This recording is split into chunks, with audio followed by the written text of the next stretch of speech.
और अभी सलीम मांडवीवाला साहब हमारे साथ मौजूद है। खुसूसी नशरियात आप ARY न्यूज़ पर देख रहे हैं।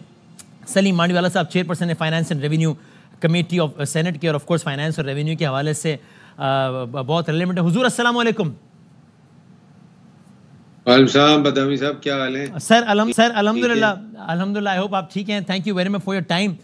ये बताइएगा सलीम मांडवीवाला साहब के ये एक ऐसा इदारा के शंघाई ताउन तंजीम का जिसकी ठीक है बुनियादी उसमें सिक्योरिटी और दिफा के हवाले से इसका मैंडेट है, लेकिन ज़ाहिर है इकॉनमी कोई भी ऐसा प्लेटफॉर्म हो उस पर कैसे ही इररेलेवेंट रह सकती है। और एक ऐसे मौके पे कि जब हम कहते हैं कि हमें FDI लाना है मुल्क में, ये सारी चीज़ें बढ़ानी है, ये वाला जो प्लेटफॉर्म है प्रिसाइसली जिसमें कोई बायलैटरल अरेंजमेंट नहीं होता बल्कि रीजनल हवाले से बात होती है, इसमें हम प्रिसाइसली एक दो चीज़ें इसी SCO के रुकन ममालिक के एतबार से वो क्या कर सकते हैं कि जिसमें कुछ इकोनॉमिक प्रोस्पेरिटी हम एक्सपेक्ट करें इन नियर फ्यूचर। देखिए सर, ये फोरम बनाया गया था, ये शुरू किया था चाइना और रशिया ने ना 2001 में। उसके बाद काफ़ी मेंबर्स ने ज्वाइन किया। 2005 से 17 तक पाकिस्तान इसका ऑब्जर्वर मेंबर रहा, फिर हमारी परमानेंट मेंबरशिप हुई। इसी तरह इंडिया ने एंटर किया 2017 में। तो अगर आप देखें तो ये ऐसा फोरम है कि this involves over 2.5 billion people in this forum, और दुनिया की जो दो बड़ी इकोनॉमीज हैं वो इसके मेंबर हैं। तो जो भी चीज़ें आगे इस फोरम पे होंगी, मैं समझता हूँ कि वो इकोनॉमिकली भी इन्वॉल्व होंगी, और इनकी कोशिश ये है, लास्ट SCO कॉन्फ्रेंस में इस पे डिस्कशन हुई है कि हम जैसे यूरोपियन यूनियन है, हम कोई ऐसा सिस्टम बनाएं जिसमें custom tariffs, movement of goods within this region, trade within this SCO countries. और मुझे लगता है कि आगे आने वाले दिनों में अफगानिस्तान भी इसका मेंबर बन जाएगा। और मैं समझता हूँ कि ये एक स्ट्रेटेजिकली तो ये इम्पोर्टेंट है ही, इकोनॉमिकली भी ये फोरम इम्पोर्टेंट होना शुरू हो जाएगा।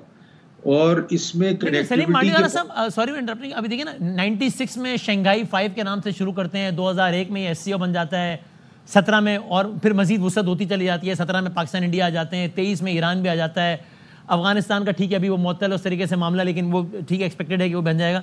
लेकिन अलाउ मी टू से, अगर आप से एग्री करें कि अब तक इन ममालिक का आपस का इकोनॉमी के हवाले से वॉल्यूम या पेस वो नहीं रहा ना जितना आइडियली होना चाहिए था। अब तो वेस्ट की भी आंखों में खटकता है ये, तो फिर अब तक अगर वो प्रोग्रेस नहीं रही है तो उसकी क्या वजह रही है?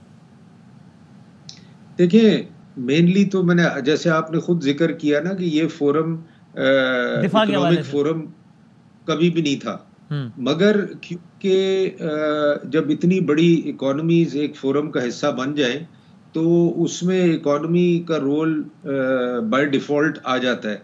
और मैं समझता हूँ कि आप जिस नज़रिए से देख रहे हैं कि इस फोरम का अभी तक कोई इतना मेजर फ़ायदा नहीं हुआ, बट मैं समझता हूँ कि ये डायलॉग होना और लोगों का इकट्ठा होना और इन इश्यूज़ पे डिस्कस करना, जिन इश्यूज़ पे ये बात कर रहे हैं, ये भी एक बहुत बड़ी बात है। पदामी साहब देखें, इंडिया इस फोरम का मेंबर ही नहीं बनना चाहता था शुरू में, मगर आप देख लें कि आज इंडिया भी इस फोरम का मेंबर बन गया। हालांकि इंडिया के ताल्लुकात हमारे साथ चाइना के साथ वैसे नहीं है जैसे होने चाहिए, बट उसके बावजूद उसने देखा कि मुझे फ़ायदा ही है इस फोरम में आके, मुझे नुकसान कोई नहीं है। तो ये चीज़ें देखते हुए मुझे लगता है कि आप देखेंगे कि कोई ना कोई ऐसी डेवलपमेंट आगे जाके होगी जो इन सारे मुल्कों को इकोनॉमिकली बेनिफिट करेगी। लेकिन बहुत सारे चैलेंजेस भी होंगे ना। इस तरह मैंने कहा कि एक तो वैसे ही एक तासुर है because of certain reason of course कि वेस्ट इसको किसी ना किसी लेवल पे एक एंटी वेस्ट ब्लॉक समझता है।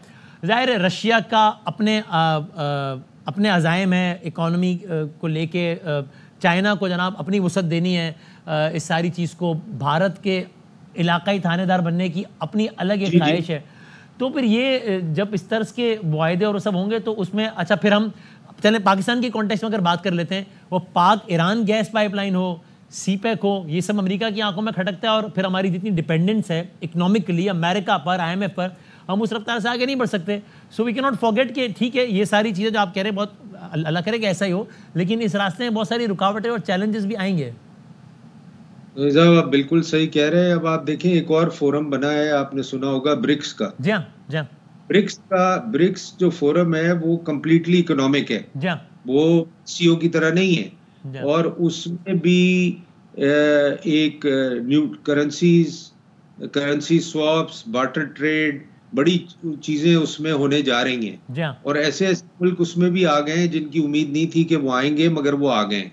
तो मैं समझता हूं कि जो ये आप बात कर रहे हैं ईरान पाइपलाइन की, उसकी मुझे भी बड़ा दुख है कि हम आज तक उसको इम्प्लीमेंट नहीं कर पाए। और कब से हम चल रहे हैं, यानी वो अपने हिस्से का काम कर चुके हैं, हम हमारे यहाँ बस चल ही रहा है मामला बस। जी बिल्कुल। और वो हमारे से हार्डली 200 किलोमीटर दूर हैं हमारे बॉर्डर से। और मैं आपको बताऊं पाकिस्तान के लिए Iran pipeline would have been a game changer. From energy deficient Pakistan would have gone to energy surplus Pakistan. तो ये समझता हूँ ये चीजें पाकिस्तान के लिए बड़ी इंपॉर्टेंट हैं, और कोई भी गवर्नमेंट आए तो उसको इन चीज़ों पे एम्फसाइज करना चाहिए। और आपको मैं बताऊं जो प्रेसिडेंट साहब की मीटिंग हुई है प्राइम मिनिस्टर के साथ, मैं भी उसमें मौजूद था, और सीपेक के ऊपर काफ़ी डिस्कशन हुई है।